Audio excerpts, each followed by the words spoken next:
আমার চাল। আর আর এখনই যাও আমার বাড়িতে। আমি দেখছি। এই মহিলাটাকে নিয়ে কিছু করতে হবে। আজকে আমি গার্ডের কাছে যাই কমপ্লেন করব। এখন আবার কে? যাই দেখি। আচ্ছা টিয়া ভাবি, আপনি আসুন আসুন ভেতরে আসুন। ভাবি আমি এসেছি। আচ্ছা বসুন।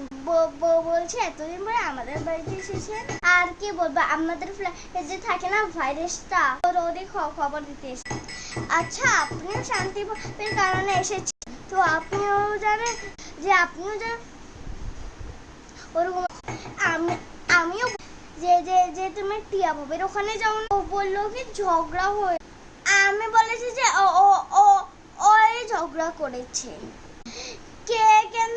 ও বলে কি আপনি ঝগড়া করেছেন। আমার কাছে 1 কেজি চাল মাখতে এসেছিল।